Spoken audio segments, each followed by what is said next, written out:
Y estamos comenzando el segundo capítulo de la tercera temporada junto a nuestro querido amigo Sergio Sánchez, que nos acompaña en esta y en todas las otras ocasiones. Sergio, ¿qué tal? ¿Cómo va todo por allá? Bien, Diego, muy contento de estar en este segundo capítulo, la segunda entrega. Segunda entrega que va a estar dedicada por segunda vez en la historia de nuestro programa, de nuestro podcast. Va a estar dedicado a un video, no a un video, más bien a una serie, y no a un libro como hemos acostumbrado a hacer, pero es una serie dedicada a un tema que seguramente va a interesar a nuestros amigos, a nuestros seguidores, a nuestros acompañantes. Me refiero a una serie de Netflix que se llama Rael, el profeta de los extraterrestres, que en 4 episodios repasa la historia de este personaje, de este líder religioso, que tiene una visión bastante particular del origen de la humanidad y de la relación con los Elohim. Con Sergio Sí, vimos la serie y vamos ahora a desmenuzarla, principalmente Sergio, que es el que maneja el bisturí con la precisión de un cirujano alienígena. Sergio, ¿qué podemos decir de Rael, el profeta de los extraterrestres? bueno, la serie está dividida en 4 capítulos, trae mucha información muy actualizada, muy al día de hoy, y muestra el decurso de Claude Borilón, que era, por una parte, un cantante, por otro lado, un periodista, y por otro, corredor de autos, un hombre multifacético con muchas capacidades comunicativas. No era un individuo cualquiera, eso hay que tenerlo en cuenta, y que, según relata, mientras viajaba en automóvil por la región de Clermont-Ferrand, 1973, él tiene una experiencia con un platillo volante, con un sucub volante. Todo esto se traduce en qué? En que él es conducido a un planeta llamado Rael. Y en ese planeta él se encuentra con los Elohim, los extraterrestres. Entonces, Mahoma, Buda, etcétera, ¿no? Están ahí. Y están ahí no porque sean inmortales en el sentido en que se nos ha enseñado tradicionalmente. Están ahí precisamente producto de la intervención de una ciencia superior, de una tecnociencia superior.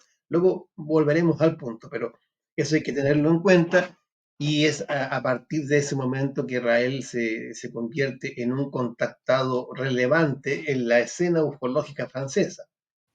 Su libro, el primero, es el libro que dice la verdad. Nótese, ¿no? Un libro que se llama así es para tenerlo muy en cuenta, el libro que dice la verdad.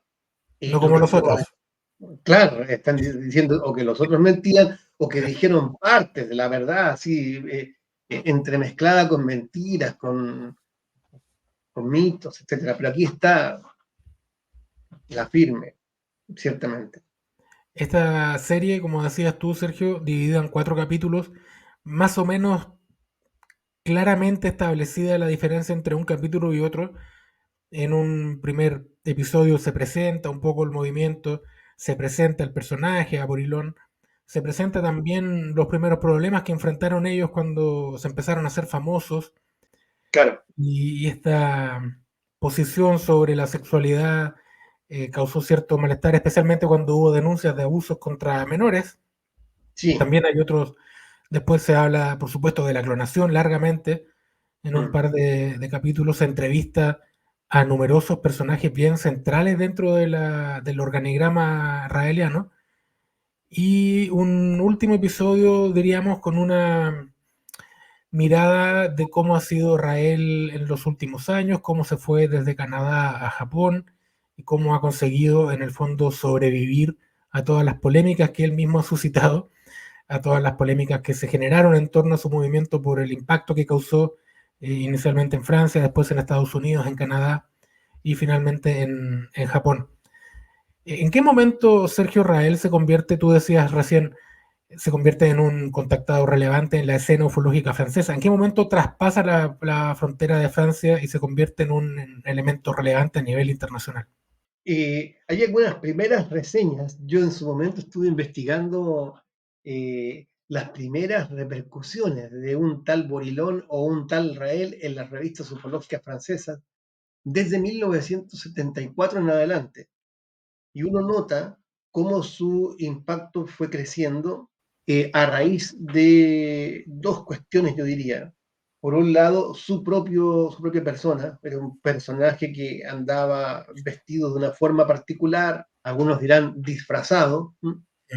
Eso era impactante de por sí. Ojo, nunca olvidar que Israel tenía algún grado de experiencia en esto de comunicarse con el público o con los públicos. Y por otro lado, era el tipo de mensaje que con algún grado yo diría, de manera paulatina, los ufólogos tradicionales de Francia se fueron percatando que era un mensaje distinto del de la mayoría de los contactados. Porque si bien claramente hay elementos de la gran cultura teosófica en relación con aquello que hemos podido denominar macrohistoria, el relato de unos seres superiores que estuvieron en el principio, el nexo, por ejemplo, ha sido establecido claramente por algunos investigadores, Stokowski entre ellos, a quien le dedicamos un programa el año pasado.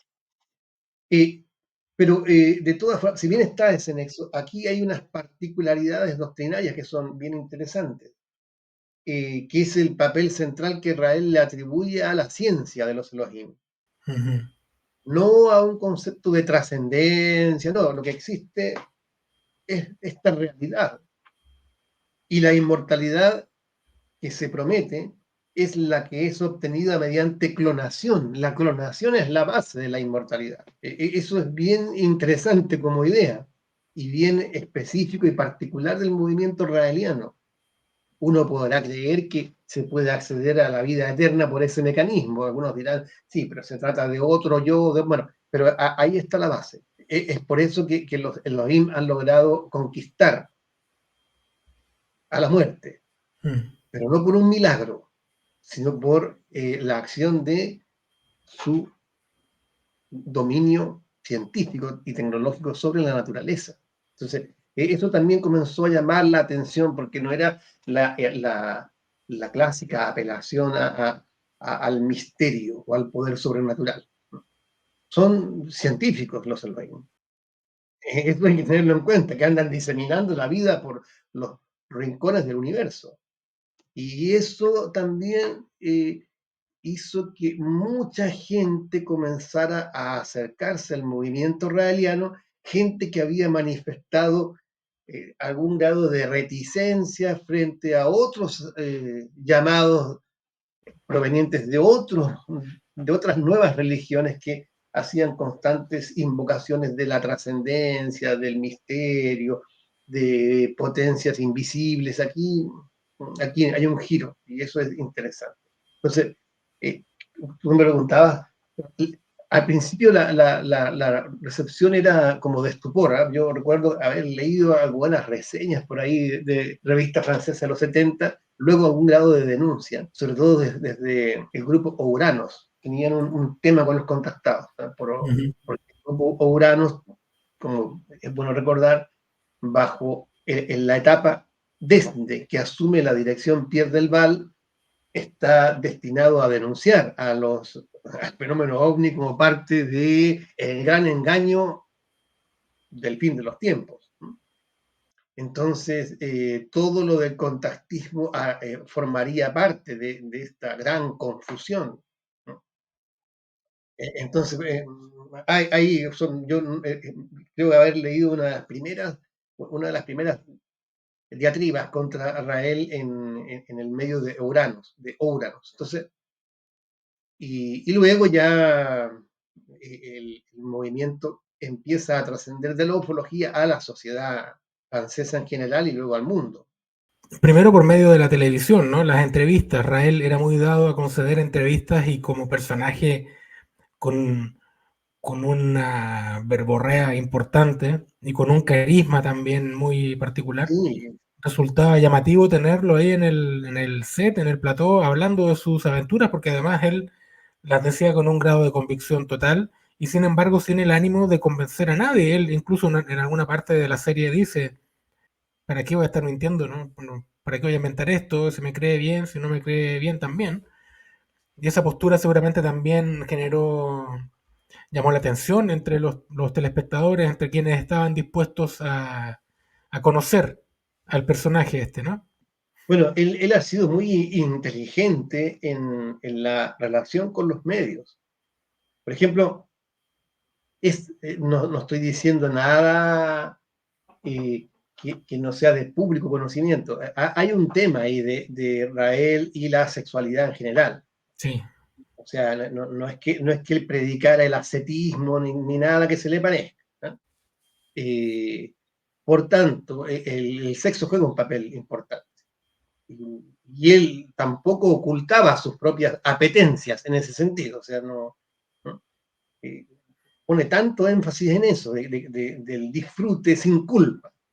Y ya imaginemos de qué está hablando. Disfrute sin culpa, rodeado de mujeres jóvenes, guapas, que le rinden. Uno no hace falta ser muy perspicaz para saber a qué se está aludiendo.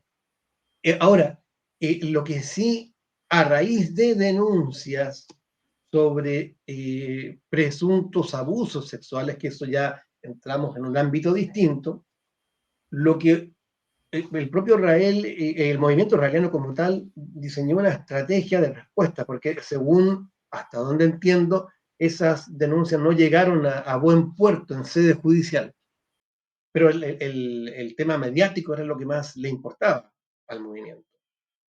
Entonces, a raíz de los escándalos que comenzaron a ventilarse en la Iglesia Católica, en Europa y en Estados Unidos y también en muchas otras partes del mundo, vino una contraofensiva bastante virulenta de denuncia de estos abusos en la Iglesia Católica, que era visto como uno de los principales denunciantes del movimiento israeliano. O sea, la mejor defensa es el ataque, deben haber pensado, y comenzaron con esa famosa campaña no pedo, no a la pedofilia, no, grandes carteles. Pero el tema mediático era lo que más le importaba al movimiento. Entonces, a raíz de los escándalos que comenzaron a ventilarse en la Iglesia Católica, en Europa y en Estados Unidos y también en muchas otras partes del mundo, vino una contraofensiva bastante virulenta de denuncia de estos abusos en la Iglesia Católica, que era visto como uno de los principales denunciantes del movimiento israeliano. O sea, la mejor defensa es el ataque, deben haber pensado, y comenzaron con esa famosa campaña no pedo, no a la pedofilia, no, grandes carteles, que fue muy agresiva. Entonces, respondía muy bien a esto. Cuando se produjo el cisma en Canadá, algunos que comenzaron a negar la autoridad de Israel, pero reivindicaban la verdad del mensaje. Decían, lo que ocurre es que aquí se están confundiendo las cosas, decían los cismáticos, los herejes del movimiento israeliano. El vehículo de la verdad es imperfecto. Él se entregará a sus cosas, a su dominio, a sus apetitos. Ese es el personaje, pero es el mensaje lo que nos importa. Y ese lo vamos a seguir reivindicando, el mensaje de los Elohim. Bueno, y también la respuesta del movimiento israeliano fue muy hábil, fue un manejo muy, muy adecuado de los medios para, en fondo fue decir, que si nos hundimos aquí nos vamos a hundir todos, un poco esa fue la filosofía. Entonces, hay que reconocer que quizás por su propia implicación con los medios en el pasado, Israel ha sabido reaccionar muy bien o adelantarse a ciertas cosas. Yo creo que ese talento del que tú hablas, Sergio, queda muy patente, muy en evidencia, cuando surge esta historia de la clonación, ¿no? De la niña Claro, clonada, de Eva.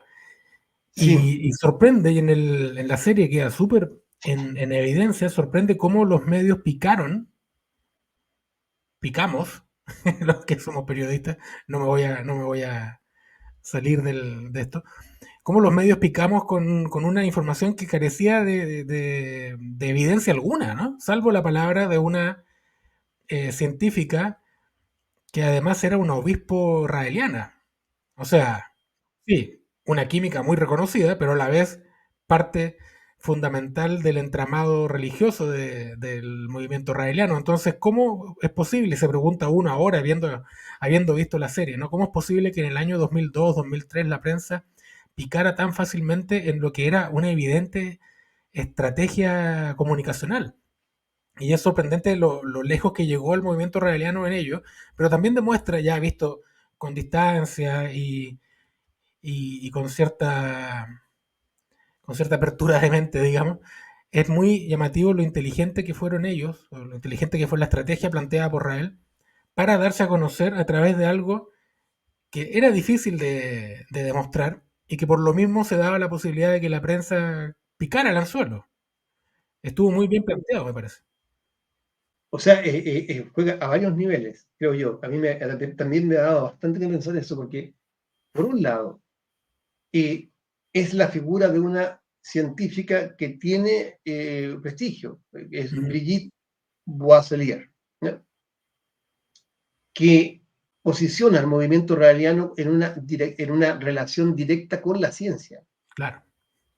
No está hablando simplemente de apariciones de maestros, de visiones, de que la gente canaliza mensajes de Jesús, de Sananda u otras figuras. No, el movimiento raeliano aparece ligado a la ciencia. Primera cuestión. Segundo, a la ciencia de vanguardia, porque está planteando precisamente uno de los grandes desafíos que se abren con el siglo XXI. Si el siglo XXI venía, se decía, el siglo XX fue el siglo de la física, el siglo XXI, yo recuerdo cuando se decía, el siglo de la biología, o sea, de la intervención en los seres humanos. De eso estamos hablando, y de la biología bastante ampliada, no solamente, no en sentido restringido. Y eso también fue importante, o sea, a la vanguardia. Y por otro lado,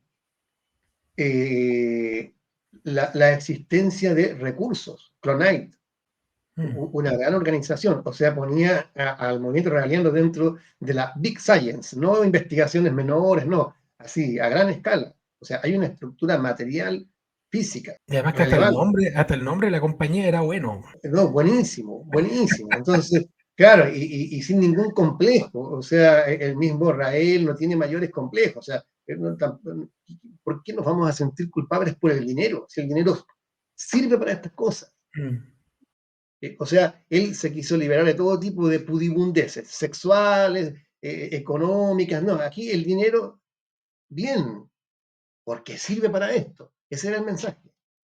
Sirve para producir ciencia. Y más aún, siento que la clonación era una parte relevante de la doctrina. Entonces, eh,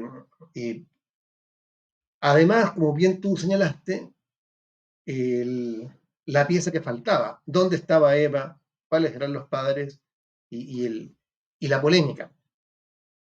¿Miente o no miente Brigitte Boisselier? No se sabe, pero la polémica permite darle más suspenso al asunto.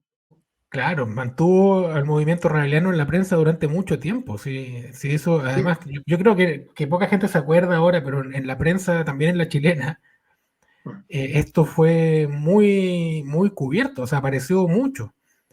Y yo entrevisté a Rael para el diario Las Últimas Noticias, que debe ser la única entrevista que se ha publicado en Chile, directamente a Rael, y cuando lo entrevisté me pidieron expresamente, por ejemplo, que lo tratara de su santidad, porque ya en ese periodo Rael estaba buscando reivindicarse también como una figura religiosa a la altura del Papa, con la diferencia de que el Papa jamás me iba a dar una entrevista a mí. Pero Rael sí. Claro, es un personaje relevante, pero también al alcance de la mano, ¿no? Porque él buscaba precisamente llegar a la prensa por todos los medios, le daba lo mismo con quién fuera y dónde fuera. Y eso habla de su política de comunicación masiva que la hizo muy bien. O sea, yo eso lo valoro. Y lo que dices tú, ¿no? La polémica permitió mantener el tema un buen rato más y eso permitía al movimiento israeliano atraer más seguidores, que era lo que buscaba, lo que pretendía. Claro, él mismo lo dice en algún momento, en uno de sus discursos, bueno, este es aclamado y vitoreado por sus incondicionales. Dice que todo esto de Clonay y de Eva y la exposición mediática de Brigitte Boisselier, que tuvo un costo importante para ella, pero una ganancia quizá en otro sentido, aumentó exponencialmente el número de seguidores del movimiento. Se me dirá, ojo, también el movimiento ha exagerado ese número con fines publicitarios, pero yo creo Puede ser. que, que si lo está diciendo, yo creo que algún aumento realmente se produjo. O sea, no creo que sea eso. ¿Por qué? Porque precisamente la presencia israeliana se hizo más notoria. Eso no era un espejismo de los medios. La presencia israeliana se hizo más notoria en el siglo XXI. Eso es clarísimo. Bueno, surgieron los problemas en Francia. Ya sabemos todo lo que ha ocurrido en Francia. Ese es un tema que no podemos abordar aquí, pero en Francia por diversos motivos, ¿eh? Que han llamado precisamente la atención de Susan Palmer, que es la gran especialista en el movimiento israeliano, pero que escribió un libro concreto sobre esto que es más general, Ujú. que es el poder que alcanzó este grupo, este organismo gubernamental francés, el Miviludes, la sección dedicada a la lucha contra las derivas sectarias. Creo que es bastante discutible el tema del Miviludes, no voy a entrar en ese tema ahora, pero porque ahí van pagando justos por pecadores en general, pero ese es otro tema. Pero lo que quiero decir que Francia ya dejó de ser un buen lugar para Israel y para otros grupos semejantes. Entonces se produce el desplazamiento a Canadá. En Canadá se producen estos líos sismáticos, ¿no? Pero no importa. Y después, a raíz de la presión, del escándalo, ya lo conocemos, termina radicándose en Japón, donde vemos a un Israel ya viejo, sin duda, pero todavía posesionado de su papel. Y en Japón ha tenido una repercusión importante. Y yo quería tocar un tema, otra cosa que se dice sin querer hacer spoiler, pero lo menciono en general. Ujú. Ojo con la llegada del movimiento israeliano a África. Sí, aparece mencionado, sí. Fue muy visionario. O sea, por una parte hay una cuestión idiomática que es la presencia colonial de Francia en vastos lugares. Ujú. El desarrollo también de un contacto cultural relevante. El desarrollo de universidades también africanas en relación con la cultura francesa, que se ha aumentado en el último tiempo. Y, es decir, el ambiente estaba preparado para la llegada de Israel allá. Israel comienza rápidamente a hacer proselitismo, invocando una especie de pan-africanismo de carácter alienígena, pero muy bien pensado, muy Ujú. bien pensado. Y una parte en que admito que no pude ocultar una sonrisa así cuando están vitoreándolo en África y comienza un baile y él se une un baile ahí, así como siguiendo la corriente, lo cual demuestra el aspecto entre juguetón y manipulador del personaje, que sin duda en ese sentido es muy inteligente. Yo pensé que la sonrisa se te había escapado a ti en un episodio que me hizo también sonreír a mí, que es cuando Rael les dice que les dice a los africanos, que los que están, no me acuerdo de qué país de África era en este momento, no sé si te acuerdas tú. Costa de Marfil parece que era. Era Sí, Costa de parece que Marfil. sí. Y les dice, ustedes son mejores que los colonizadores. Sí, Y loco, Rael, tú sí, venías sí, no, a colonizar, hombre. claro, no, sí, ciertamente. No, y yo te digo que yo moderé así por... Israel me había dicho, libérate de tu culpa, hombre, libérate, libérate. Y en realidad no fue una sonrisa, fue una carcajada cuando lo vi ahí, ahí admito. Sí, no, sí, pero a mí lo que me llama la atención de Israel es que hay momentos en todos estos videos que uno ha visto, en este documental y otros, en que da la impresión de que él tampoco se toma tan en serio a sí mismo, a veces, a veces. Es como una sensación así que me da. Sí, oye, Sergio, y bueno, más allá de la historia del movimiento israeliano, ¿qué te pareció la serie, este documental de cuatro capítulos? Porque este tipo de aproximaciones a movimientos religiosos o neorreligiosos suelen ser más bien en busca de la polémica fácil o tratando de aportillar los movimientos, de buscarles el lado débil para atacarlos. Y parece que no, en este caso no es tan así, ¿no? O sea, yo creo que me gustó mucho el documental. Mostraban muchas voces, no solamente la de los denunciantes, también de israelianos que lo siguen siendo hasta hoy, Ujú. de israelianos de la primera hora. Y no me refiero solamente a Brigitte Boisselier, sino que a No, otros hay más. varios, sí. Claro, entonces mostraban varias voces y de todas formas queda planteada la cuestión siguiente, que el movimiento ha hecho anuncios y Israel ha sido lo suficientemente hábil como para, previendo su desaparición física, dejar sucesores. Eso es muy importante. Entonces, creo que el documental trabajó muy bien eso y reservó la cuestión de la administración del carisma de Israel, lo dejó justo hacia el momento final, que era el más adecuado. Entonces, a mí me gustó mucho, lo encontré muy informativo. Temí que fuera de estas cosas así que se cargan hacia el sensacionalismo, pero no, creo que fue el documental me pareció bastante adecuado. Es cierto que quizás muchos israelianos se van a sentir ofendidos con el documental, pero o bien algunos de los denunciantes van a pensar que es tibio. Y yo creo que era lo que había que hacer. Sí. Hacemos un resumen, Sergio, del documental, de la figura de Israel, de su importancia para la ufología. ¿Tiene alguna importancia para la ufología o es más bien un personaje que va por fuera del fenómeno ovni que toma una arista ufológica, pero se termina desarrollando por otro lado, ¿no? O sea, yo te habría dicho en otra época, más o menos lo que se decía en la revista francesa de los 70. Este es un personaje que no tiene que ver con la ufología,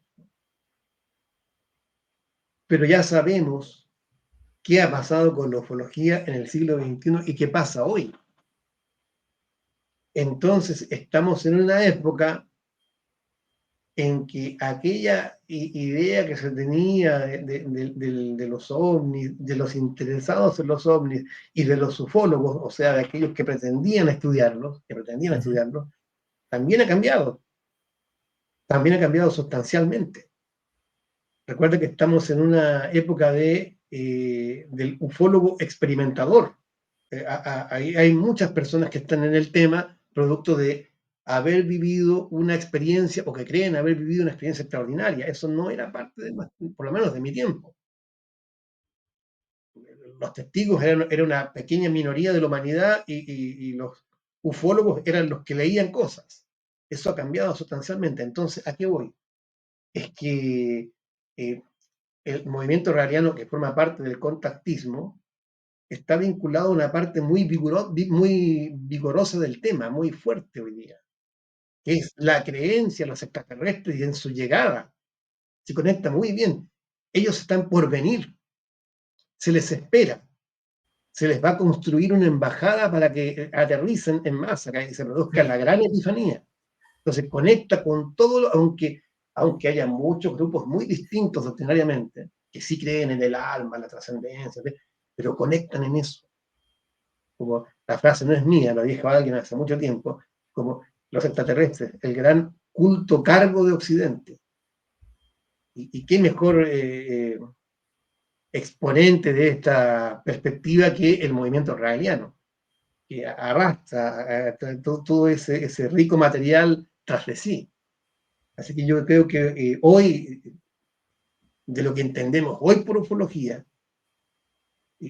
una de cuyas partes fundamentales es la gran expectativa, sí, está ahí, no se puede negar, forma parte de la ufología como la entendemos ahora, ¿eh? A eso me refiero.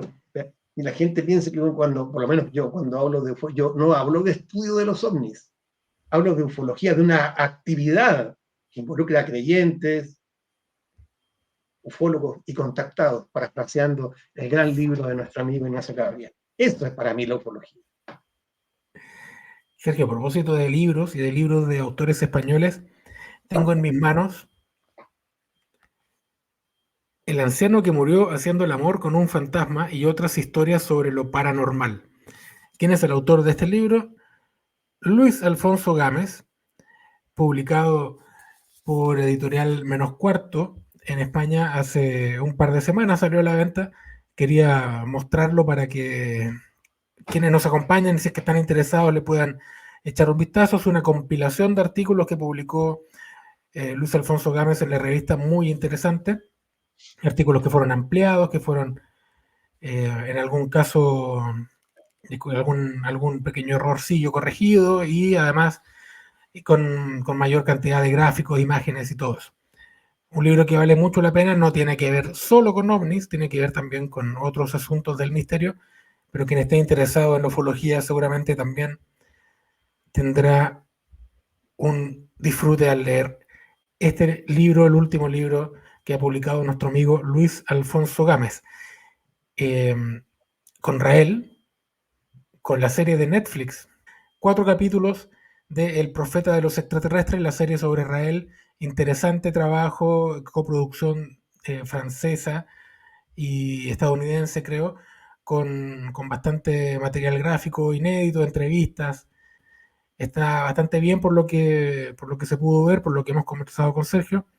Así que quien no la haya visto, tiene ahí unas 3 horas y media de entretenimiento asegurado y de aprendizaje también, porque bastante se aprende con esta serie material que para mí al menos no era muy conocido. Sergio, hay que seguir leyendo para un próximo episodio, pero este lo dejamos hasta aquí, invitando siempre a nuestros amigos a seguirnos en coliseosentosa.cl, en Twitter, en Facebook y a suscribirse en YouTube. Aparecen todos los datitos acá abajo. Acompáñenos, suscríbanse, pónganle me gusta a los videos, no lo olviden, coméntenlo. También nos ayuda mucho que los comenten porque así nos sirve a nosotros también para ir mejorando ahí donde metemos las patas, corríjanos por favor.